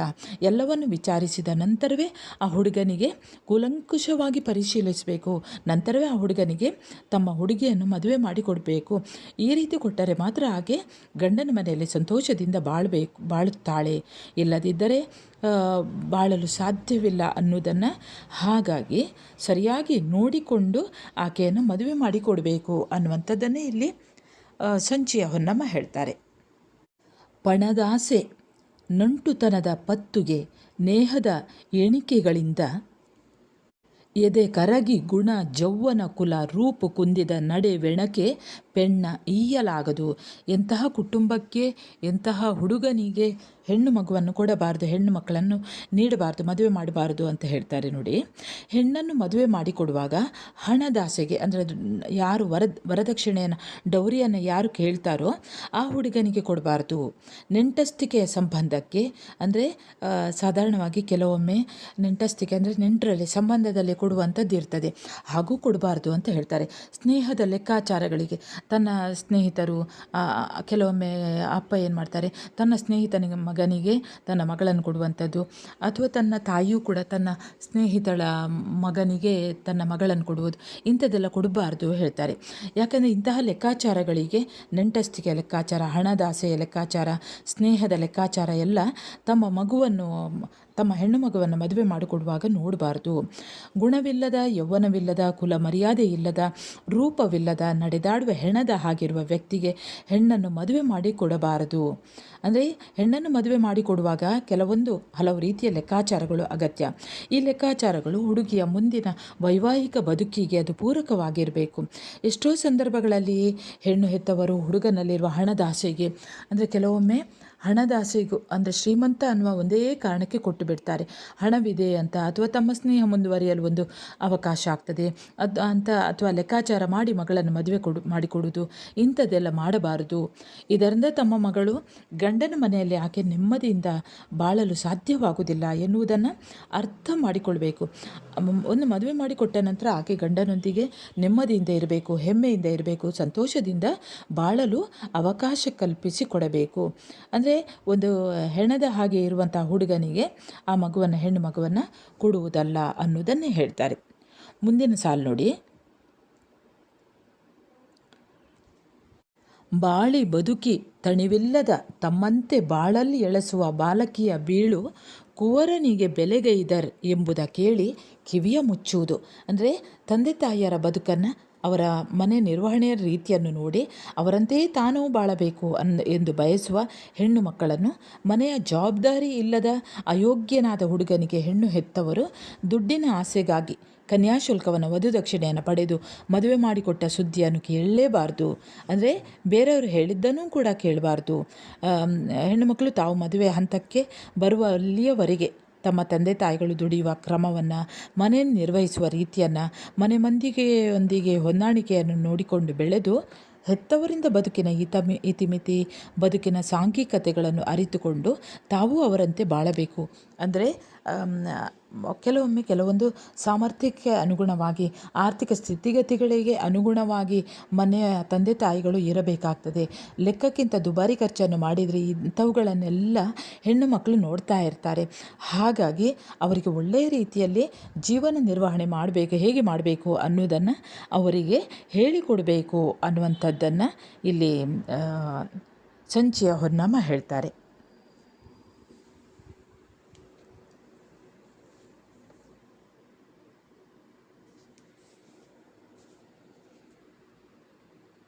ಮುಂದೆ ತನ್ನ ಮನೆಯೊಳುಂಡು ತವರು ಮನೆಯ ಸಂಪನ್ನವು ಅಕ್ಕೆ ಎಂಬ ಪೆಣ್ಗಳಿಗೆ ಪೊನ್ನ ತೊಡಿಗೆ ಹೊಸ ದುಗುಲಂಗಳನ್ನು ಇತ್ತು ಮನವರಿತು ಮನ್ನಿಪುದು.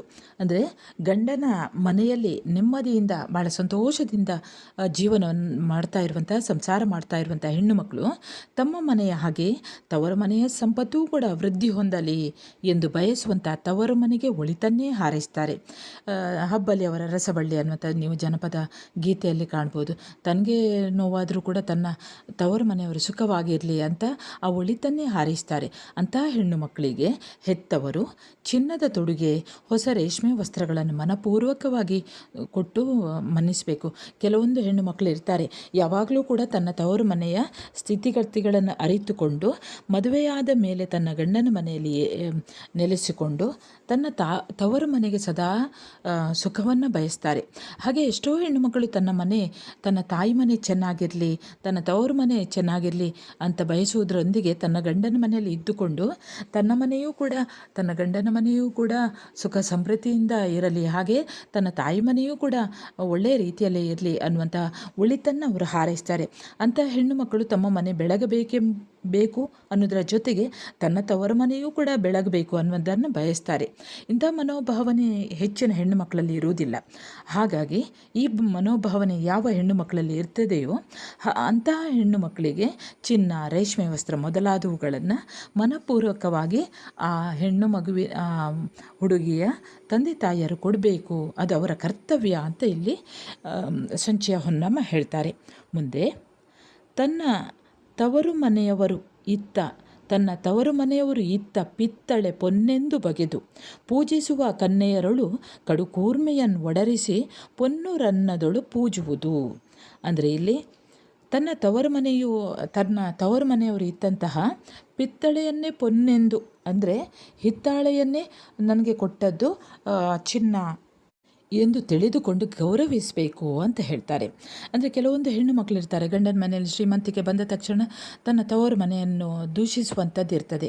ಈಗಿನ ಕಾಲದಲ್ಲಿ ಕೆಲವೊಂದು ಕಡೆ ಹಾಗೆ ನಡೀತದೆ. ಅಪ್ಪ ಅಮ್ಮನ ನೋಡಿಕೊಳ್ಳದೆ ಇರುವಂಥದ್ದು ಕೂಡ, ತನ್ನ ತಂದೆ ತಾಯಿಯನ್ನು ನೋಡಿಕೊಳ್ಳದೆ ಇರುವಂಥದ್ದು ಕೂಡ ನಡೀತದೆ. ಹಾಗಾಗಿ ಇಲ್ಲಿ ಸಂಚಿಯ ಹೊನ್ನಮ್ಮ ಹೆಣ್ಣು ಮಕ್ಕಳಿಗೂ ಬುದ್ಧಿವಾದವನ್ನು ಹೇಳ್ತಾರೆ. ತನ್ನ ತಾಯಿ ಮನೆಯವರು ಏನು ಹಿತ್ತಾಳೆಯನ್ನು ಕೊಡ್ತಾರೋ ಅಂದರೆ ಕಡಿಮೆ ಬೆಲೆಯದ್ದು ಯಾವುದಾದ್ರೂ ಕೊಟ್ಟರೆ ಅದನ್ನು ಗೌರವಿಸಬೇಕು. ಹೀಗೆ ಗೌರವಿಸುವಂಥ ಹೆಣ್ಣು ಮಕ್ಕಳ ಮೇಲೆ ಹೆತ್ತವರು ಅಧಿಕ ಪ್ರೀತಿಯನ್ನು ತೋರಿಸಬೇಕು. ಆಕೆಯನ್ನು ಚಿನ್ನರನ್ನಗಳಿಂದ ಗೌರವಿಸಬೇಕು, ಅಂದರೆ ಉಡುಗೊರೆಯನ್ನು ಕೊಡಬೇಕು ಅನ್ನುವಂಥದ್ದನ್ನು ಹೇಳ್ತಾರೆ.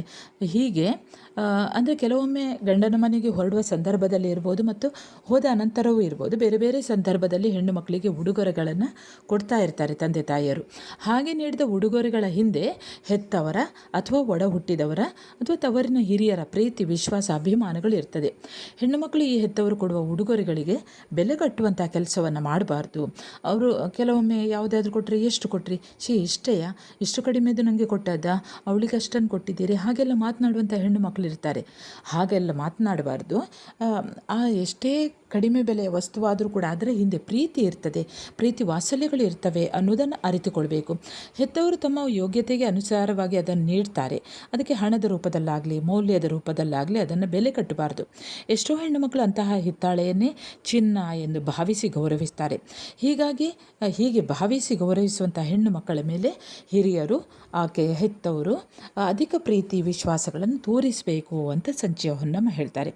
ಮುಂದೆ ಬೇಡಿದ ವಸ್ತುವ ಪೆಣ್ಮಗುವಿಗೆ ನೀಡುವ ನೇಮಗಾರರಿಗೆ ಷೋಡಶದಾನದ ಫಲ ಸುಲಭದೊಳ್ ಕೈಗೂಡುವುದು ಎಂಬರು ಉತ್ತಮರು.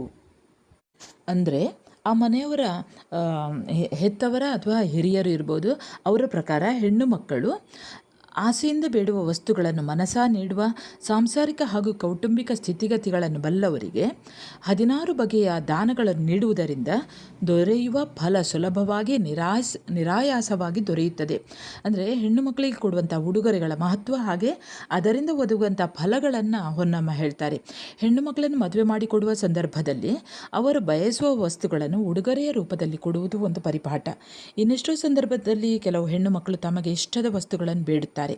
ಹಾಗೆ ಬೇಡಿದಾಗ ಹಿರಿಯರು, ಹೆತ್ತವರು, ಒಡ ಹುಟ್ಟಿದವರು ಅವುಗಳನ್ನು ಮನಪೂರ್ವಕವಾಗಿ ನೀಡಿ ಹೆಣ್ಣು ಮಕ್ಕಳ ಮನಸ್ಸನ್ನು ತೃಪ್ತಿಪಡಿಸುವುದು ಒಂದು ಕರ್ತವ್ಯ ಅಂತ ಹೇಳ್ತಾರೆ. ತಾವು ತಮ್ಮ ಹೆಣ್ಣು ಮಕ್ಕಳನ್ನು ಮದುವೆ ಮಾಡಿಕೊಡುವ ಕುಟುಂಬದ ಸ್ಥಿತಿಗತಿಗಳನ್ನು ಬಲ್ಲವರಿಗೆ ಅಥವಾ ತಮ್ಮದೇ ಕುಟುಂಬದ ಸ್ಥಿತಿಗತಿಗಳನ್ನು ಬಲ್ಲವರಿಗೆ ತಮ್ಮ ಹೆಣ್ಣು ಮಕ್ಕಳು ಮದುವೆಯಾದ ಮೇಲೂ ಅವರಿಗೆ ಸಹಾಯ ಸಹಕಾರ ನೀಡಿ ಕುಟುಂಬಕ್ಕೆ ಆಧಾರವಾಗಿರಬೇಕು ಅನ್ನಿಸ್ತದೆ. ಇಂತಹ ಹಿರಿಯರಿಗೆ ಅಥವಾ ಹೆತ್ತವರಿಗೆ ತಾವು ನೀಡುವ ಉಡುಗೊರೆಗಳಿಂದಾಗಿ 16 ಬಗೆಯ ದಾನಗಳನ್ನು ನೀಡುವುದರಿಂದ ಸಿಗುವಂಥ ಫಲ ದೊರೆಯುತ್ತದೆ. 16 ಬಗೆಯ ಅಮೂಲ್ಯ ವಸ್ತುಗಳು ಯಾವುದೆಂದರೆ ಗೋವು, ಭೂಮಿ, ಚಿನ್ನ, ವಸ್ತ್ರ, ಆಭರಣ, ಛತ್ರ, ಚಾಮರ, ಹಾಸಿಗೆ, ಬೀಸಣಿಗೆ, ಸಾಲಿಗ್ರಾಮ, ಧನ, ಧಾನ್ಯ, ದೀಪ, ಪಾದುಕೆ, ತುಪ್ಪ, ಕನ್ಯೆ, ಇವೇ 16 ವಸ್ತು ವ್ಯಕ್ತಿ ವಿಶೇಷಣ ಅಂತ ಹೇಳ್ತಾರೆ. ಇವುಗಳನ್ನು ದಾನ ಮಾಡಿದರೆ ಅಪರಿಮಿತವಾದಂಥ ಪುಣ್ಯ ಲಭಿಸ್ತದಂತೆ. ಹಾಗೆ ಈ ಹೆಣ್ಣು ಮಕ್ಕಳಿಗೆ ಕೊಟ್ಟಾಗ ಇಂತಹ ದಾನ ಮಾಡಿದ ಪುಣ್ಯ ಫಲ ದೊರಕ್ತದೆ ಅನ್ನುವಂಥದ್ದೇ ಹೊನ್ನಮ್ಮನ ಅಭಿಪ್ರಾಯ. ಇನ್ನು ಕೊನೆಯದಾಗಿ, ಅಣ್ಣ ತಮ್ಮಂದಿರ ಅನಿಬರ ಒಡನೆ ಹುಟ್ಟಿದ ಪೆಣ್ಣನ್ನು ಪೆರ್ಮೆಗೊಳಿಸಿ ಬಣ್ಣ ಬಂಗಾರವ ಬಗೆ ಬಗೆಯಿಂದ ಇತ್ತು ತಣ್ಣನೆ ತಣಿಸಿ ಬಾಳುವುದು. ಒಡ ಹುಟ್ಟಿದ ಅಣ್ಣ ತಮ್ಮಂದಿರು ತಮ್ಮ ಅಕ್ಕ ತಂಗಿಯರನ್ನು ಯಾವ ರೀತಿ ನೋಡಿಕೊಳ್ಬೇಕು ಅನ್ನೋದನ್ನು ಸಂಚೆಯ ಹೊನ್ನಮ್ಮ ಹೇಳ್ತಾರೆ. ಹೆಣ್ಣು ಮಗಳು ತವರು ಮನೆಯಲ್ಲಿ ಅಣ್ಣ, ತಮ್ಮ, ಅಕ್ಕ ತಂಗಿಯರೊಂದಿಗೆ ಹುಟ್ಟಿ ಬೆಳೀತಾ ಇರ್ತಾಳೆ. ಹೆತ್ತವರಂತೆ ಅಣ್ಣ ತಮ್ಮಂದಿರಿಗೂ ಕೂಡ ಅಕ್ಕ ತಂಗಿಯರ ಮೇಲಿನ ಜವಾಬ್ದಾರಿ ಇರ್ತದೆ. ಹೆತ್ತವರು ತಮ್ಮ ಮಗಳಿಗೆ ಹೇಗೆ ಉಡುಗೊರೆಯನ್ನು ಕೊಡ್ತಾರೋ ಅದೇ ರೀತಿ ಅಣ್ಣ ತಮ್ಮಂದಿರು ಕೂಡ ತಮ್ಮ ಅಕ್ಕ ತಂಗಿಯರಿಗೆ ತಮ್ಮ ಯೋಗ್ಯತೆಗೆ ಅನುಗುಣವಾದಂತಹ ಇಷ್ಟವಾದಂಥ ಉಡುಗೊರೆಗಳನ್ನು ನಿಷ್ಕಲ್ಮಶ ಮನಸ್ಸಿನಿಂದ ಕೊಡಬೇಕು ಅಂತ ಹೇಳ್ತಾರೆ. ಹೀಗೆ ಒಡ ಹುಟ್ಟಿದ ಅಣ್ಣ ತಮ್ಮಂದಿರು ಉಡುಗೊರೆಗಳನ್ನು ನೀಡಿದಾಗ ಅಕ್ಕ ತಂಗಿಯಂದಿರಿಗೂ ಕೂಡ ಅಣ್ಣ ತಮ್ಮಂದಿರ ಮೇಲೆ ಪ್ರೀತಿ ಕಾಳಜಿ ಹೆಚ್ಚಾಗ್ತದೆ. ಅವರಿಗೂ ಕೂಡ ಅಣ್ಣ ತಮ್ಮಂದಿರಿಗೂ ಕೂಡ ಅಕ್ಕ ತಂಗಿಯರ ಪ್ರೀತಿ ವಿಶ್ವಾಸ ಹೆಚ್ಚಾಗ್ತಾ ಹೋಗ್ತದೆ. ಇದರಿಂದ ಒಳ್ಳೆಯ ಬಾಂಧವ್ಯ ಬೆಸೆಯುತ್ತಾ ಹೋಗ್ತದೆ. ಇದರಿಂದಾಗಿ ಎರಡೂ ಕುಟುಂಬಗಳು ಕೂಡ ಪರಸ್ಪರ ಹೊಂದಾಣಿಕೆಯಿಂದ ಬಾಳುವುದಕ್ಕೆ ಸಾಧ್ಯವಾಗ್ತದೆ. ಮಾತ್ರವಲ್ಲ, ಒಂದು ಆರೋಗ್ಯಪೂರ್ಣವಾದಂಥ ಸಮಾಜ ವ್ಯವಸ್ಥೆಯಲ್ಲಿ ಈ ಕುಟುಂಬ ನಿಲ್ಲಬಲ್ಲದು ಅನ್ನುವಂಥದ್ದನ್ನು ಸಂಚಿಯ ಹೊನ್ನಮ್ಮ ಈ ಒಂದು ಕಾವ್ಯದಲ್ಲಿ ತಿಳಿಸ್ತಾರೆ. ವಿದ್ಯಾರ್ಥಿಗಳೇ, ಇಲ್ಲಿಗೆ ಸಂಚಿಯ ಹೊನ್ನಮ್ಮ ಬರೆದಂತಹ ಕುವರಿಯಾದೊಡೆ ಕುಂದೇನು ಅನ್ನುವಂತಹ ಕಾವ್ಯ ಭಾಗದ ಸಾರಾಂಶ ಮುಕ್ತಾಯವಾಗ್ತದೆ. ಇದಕ್ಕೆ ಸಂಬಂಧಿಸಿದ ಹಾಗೆ ಮಾದರಿ ಪ್ರಶ್ನೆ 2 ಇದೆ ನೋಡಿ. ಹೊನ್ನಮ್ಮ ಹೆಣ್ಣಿನ ಹಿರಿಮೆ ಗರಿಮೆಯನ್ನು ಹೇಗೆ ಸಾರಿದ್ದಾಳೆ? 2ನೇ ಪ್ರಶ್ನೆ, ಗಂಡು ಹೆಣ್ಣಿನ ನಡುವಿನ ತಾರತಮ್ಯವನ್ನು ವಿರೋಧಿಸುವ ನಿಲುವು ಹೇಗೆ ವ್ಯಕ್ತವಾಗಿದೆ? ಇಡೀ ಈ ಕಾವ್ಯ ಭಾಗವನ್ನು ಗಮನಿಸಿ ಸರಿಯಾಗಿ ಕೇಳಿಸಿಕೊಳ್ಳಿ. ಹಾಗೆ ನಿಮ್ಮ ಪಠ್ಯಪುಸ್ತಕವನ್ನು ಕೂಡ ಎದುರಲ್ಲಿ ಇಟ್ಟುಕೊಳ್ಳಿ. ಉತ್ತರ ಸುಲಭ ಇದೆ. ಒಂದು ಸ್ವಲ್ಪ ಹೊತ್ತು ಕೇಳಿಕೊಂಡ್ರೆ ಸಾಕು. ಹಾಗೆ ಇದಕ್ಕೆ ಈ ಒಂದು ಕಾವ್ಯ ಭಾಗಕ್ಕೆ ಸಂಬಂಧಿಸಿದ ಹಾಗೆ ಒಂದು 4 ಸಂದರ್ಭಗಳು ಬರಬಹುದು. ಬಣ್ಣವೇರಿತು ಪಾಲ್ಗಡಲು, 2ನೇದು ಕುವರಿಯಾದೊಡೆ ಕುಂದೇನು, 3ನೇದು ಸತ್ಕುಲ ಕೀವುದು ಕುವರಿಯನು, 4ನೇದು ಪೆಣ್ಣಲ್ಲವೇ ಪೊರೆದವಳು. ಸರಿ ವಿದ್ಯಾರ್ಥಿಗಳೇ, ಇಲ್ಲಿಗೆ ಸಾರಾಂಶ ಮತ್ತು ಪ್ರಶ್ನೋತ್ತರಗಳು ಮುಕ್ತಾಯವಾಗ್ತದೆ. ನೀವು ನನ್ನ ಚಾನೆಲ್ಗೆ ಇನ್ನೂ ಕೂಡ ಸಬ್ಸ್ಕ್ರೈಬ್ ಮಾಡದೇ ಇದ್ದಲ್ಲಿ ಸಬ್ಸ್ಕ್ರೈಬ್ ಮಾಡುವುದನ್ನು ಮರೆಯದಿರಿ. ಹಾಗೆ ಒಂದು ಲೈಕ್ ಕೊಡಿ, ಕಮೆಂಟ್ ಮಾಡಿ ಮತ್ತು ನಿಮ್ಮ ಸ್ನೇಹಿತರಿಗೂ ಕೂಡ ಶೇರ್ ಮಾಡಿ. ಇನ್ನು ಮುಂದೆ ಹೊಸ ಪಾಠದೊಂದಿಗೆ ಮತ್ತೆ ಬರುತ್ತೇನೆ. ಅಲ್ಲಿಯವರೆಗೆ ನಮಸ್ಕಾರ.